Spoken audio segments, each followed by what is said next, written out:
नागपंचमी निमित्त आपण ज्वारीच्या लाह्या करणार आहे। यासाठी तर गरम पाणी घेतलेलं आहे आपण आणि ही ज्वारी धुवून घेतलेली आहे। पण ही ज्वारी ह्यामध्ये घालून घेऊया।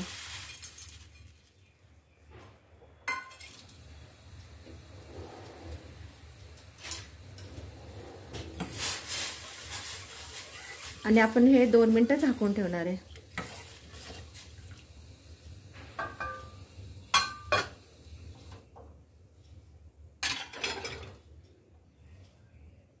दोन मिनिटं झालेले, याला उकळी आलेली आहे, तर गॅस बंद करून घेऊया। आणि आपण हे काढून घेणार आहे।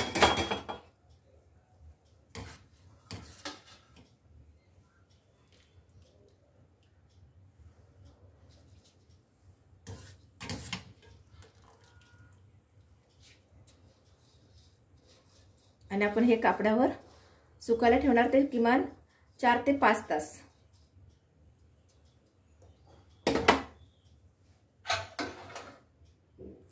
पाच तास झालेले आहे, तर आपली ही ज्वारी सुकवून घेतलेली आहे। तर आपण याच्या लाह्या करूया। पॅन गरम झालेलं आहे, तर आपण यामध्ये ज्वारी घालून घेऊ। थोडी थोडीच घाला, कारण याचे दाणे फुटतात। आणि हे मंद आचेवर करायचे आहे।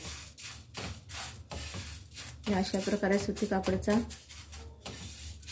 उपयोग करून घ्या। आणि हे गरम आहे पॅन।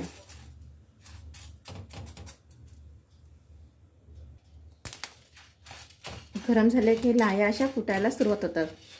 तर हे कापडच्या साहाय्याने जरा हलवून घ्या आणि नंतर आपण ह्याला झाकून ठेवूया, कारण ह्या लाह्या पॅनच्या बाहेर पडू नये म्हणून। हे बघा कसे उडतात ते।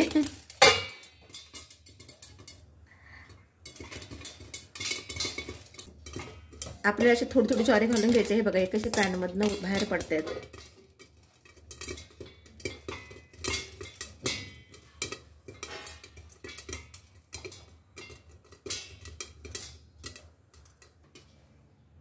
आपले लाह्या तयार झालेले आहे, आपण पॅन मधनं काढून घेऊया। आणि अशाच प्रकारे आपल्याला अजून लाह्या करायच्या आहेत। तर झटपट बनणारी ही रेसिपी आहे। ॲक्च्युली हा नैवेद्य म्हणून दाखवला जातो आपल्याकडे।